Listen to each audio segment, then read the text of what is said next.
अपनी जवाबदेही भूमिका से करावे गांव में विकास कामों का धड़ाका लगाने वाले बीजेपी के पूर्व नगर सेवक विनोद म्हात्रे के अथक प्रयासों के बाद अब करावे गांव सेक्टर 36 में पोदार स्कूल के पास स्थित सड़कों को टीडब्ल्यूटी पद्धति से सीमेंट कंक्रीटीकरण कर नए स्वरूप में विकसित किया जाएगा। इन विकास कार्यों का भूमि पूजन स्थानीय नागरिकों की उपस्थिति में संपन्न हुआ।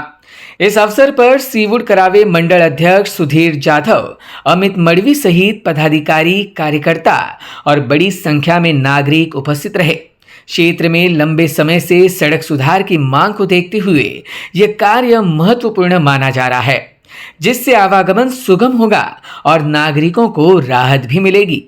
करावे गांव और आसपास के इलाकों में विनोद म्हात्रे के माध्यम से सर्वांगीण विकास को साकार करने की दिशा में यह एक और कदम बताया जा रहा है। नागरिकों ने इन कार्यों का स्वागत करते हुए बतौर जनप्रतिनिधि विनोद म्हात्रे के कार्यों की जमकर सराहना की। मैं इधर एएन रेसिडेंसी 1 में रहता हूँ। मेरा नाम नईम है। लगभग इधर मैं 16 साल हो गए आके। हमारे विनोद म्हात्रे साहब से जब से हम कांटेक्ट में है, हमारे बहुत बड़े सपोर्ट करने वाले हैं।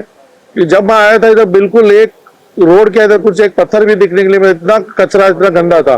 जब से 16 साल से मैं देख रहा हूँ हमारे नगर सेवक साहब के साथ में, उनकी मेहरबानी से, उनके देख रेख में आज ये एरिया इतना ब्यूटीफुल हो गया है कि आज सबसे ज्यादा हमारा सेक्टर सबसे नंबर 1 में आता है।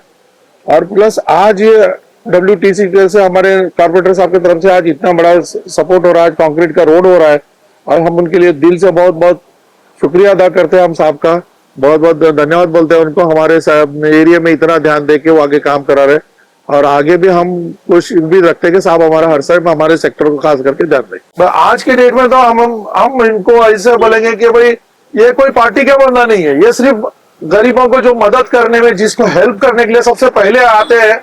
तो हम ये साहब के पास छोटा से छोटा काम रहे या बड़ा काम रहे, साहब को फोन करते हैं, चाहे हॉस्पिटल का काम रहे चाहे ऑफिस का काम रहे, साहब हर टाइम हमारे लिए सामने आके खड़े होते हैं। हम तो चाहते हैं कि ये साहब का रहनुमाई हमारे साथ हर टाइम हमारे साथ रहे।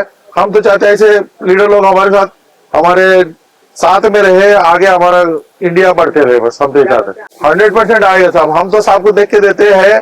हमारे लिए तो ये सबसे बड़ी पार्टी है विनोद म्हात्रे साहब। बस इससे ज्यादा तो कुछ नहीं बोलना चाहता। सर्वात महत्वाचं म्हणजे मी विनोद साहेब आणि ताईंचे आभार मानतो की त्यांनी वैयक्तिकरित्या आमच्या ह्या सेक्टरला आणि आमच्या गावाच्या रोडच्या ह्याच्यासाठी इनिशिएटिव्ह घेतला। साहेबांचं वेळोवेळी मार्गदर्शन असतं आणि साहेबांचं वेळोवेळी आमच्या एरियामध्ये एक क्रिएटिव्हिटी असते आणि आज ह्या रोडच्या संदर्भात जर तुम्ही बोलाल तर ह्या रोडची नितांत आवश्यकता होती आणि ह्या रोडच्या माध्यमातून साहेबांनी आमच्या पूर्ण ह्या एरियाची मनं जिंकलीत। कारण का की ह्या रोडचा बऱ्याच वर्षापासून विषय प्रलंबित होता आणि साहेबांनी आम्हाला वचन दिलं होतं की आज ना उद्या जसं मला वेळ मिळतो हा विषय मी एक इनिशिएटिव्ह घेऊन इमिडिएटली सॉल्व्ह करेल। आणि आमच्यासाठी सर्वात महत्वाचं साहेब आहेत। आज तुम्ही हे बघा, मी ऑफिसला होतो, साहेबांचा एक कॉल आला, आम्हाला आधीच ते सांगितलेलं, तर आम्ही म्हटलं थोडा वेळ लागेल, परंतु साहेबांनी इमिडिएटली इनिशिएटिव्ह, सगळ्यांना वैयक्तिकरित्या साहेबांचं लक्ष असं प्रत्येक गोष्टीवरती। आम्हाला ह्या रोडची खरोखर गरज होती आणि साहेबांनी हे दिल्याबद्दल त्यांचे मनापासून आभार आहे। प्रथमतः नगरसेवक विनोद म्हात्रे आणि रेखाताई म्हात्रे यांचं अभिनंदन की ह्या रोडला, म्हणजे तुम्ही जर आता शाळा चालू झाली आणि शाळा सुटल्यानंतर या रोडला ट्रॅफिक किती होतं हे जर तुम्ही बघाल आणि ट्रॅफिकला टर्निंगला गाड्यांना काय त्रास होतो हे बघितल्यानंतर विनोद म्हात्रे यांनी हे जाणलं, याचा अभ्यास केला आणि हे अभ्यासू व्यक्तिमत्व, हा माणूस अतिशय न बोलणारा, न भाषण करणारा, म्हणजे असा हा नगरसेवक आहे, पण कामाने आपल्या दाखवून देणारा आणि ताई सुद्धा कामाने आपल्या दाखवून देणारे असे हे व्यक्तिमत्व आहे। आणि यांनी या रोडचं काम चालू केल्याबद्दल मी त्यांचे अतिशय आभार मानतो, या सेक्टरच्या वतीने आभार मानतो, सर्वांच्या वतीने आभार। प्रथमतः मी माननीय म्हात्रे सरांचा आणि ताईंचं खूप खूप खूप म्हणजे आभारीच राहिला मी।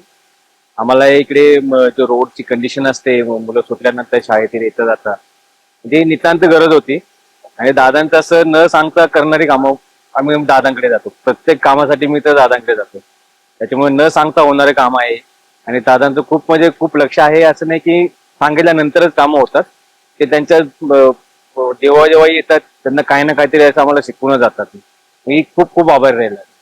वहीं इन कार्यों को आवश्यक बताते हुए विनोद म्हात्रे ने कहा कि निर्माण के दौरान गुणवत्ता पर विशेष ध्यान दिया जाएगा और ठेकेदार को मानकों का सख्ती से पालन करना होगा.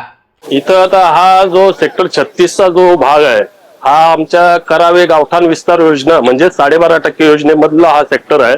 आणि या सेक्टरमध्ये सगळे सोसायटी धारक आहेत, म्हणजे जे गाववाल्यांचे जे प्लॉट आहेत ते बांधून डेव्हलप करून इथं आता सगळे बाहेरची लोक इथं राहायला आहेत. त्यांना वेळोवेळी इथं आता डांबरीकरण असो दुसरं काही समस्या असो ते सगळे माझ्याकडे येतात, माझ्या नेहमी ते कॉन्टॅक्टमध्ये असतात. आणि आता आपण प्रथमच सेक्टरमध्ये हे डांबरीकरण सोडून कॉन्क्रिटीकरण करतो TWT पद्धतीने. तर अतिशय महत्वाची गोष्ट आहे, कारण आता मी माझ्या गावात TWT पद्धतीने 6 वर्षापूर्वी काम केलं होतं. ते 6 वर्षात म्हणजे 6 पावसाले गेले तिथे एकही खड्डा नाही. तसंच काम इथल्या कॉन्ट्रॅक्टरनी करावं. मी आव्हान करेन इथल्या सोसायटीतल्या लोकांना का त्यांनी क्वालिटी जर खराब होत असेल तर त्वरित माननीय आयुक्त साहेबांना ऑनलाईन कंप्लेंट करावी. तुमचंही ठेकेदारावर प्रत्यक्ष वॉच असेल का? 100% माझं लक्ष आहे. मी त्याच्यासाठी जे जाहीर बोलतोय. साधारण एक 6 महिन्याची याची मुदत आहे, पण मला कॉन्ट्रॅक्टरने सांगितलंय का हा 4 महिन्यात होईल. नागरिकांकडून ही आमच्या कामाची पोचपावती आहे असं मी मानतो. आणि त्यामुळे आम्हाला काम करण्याची म्हणजे ही येते, एनर्जी येते. Bureau input EW network.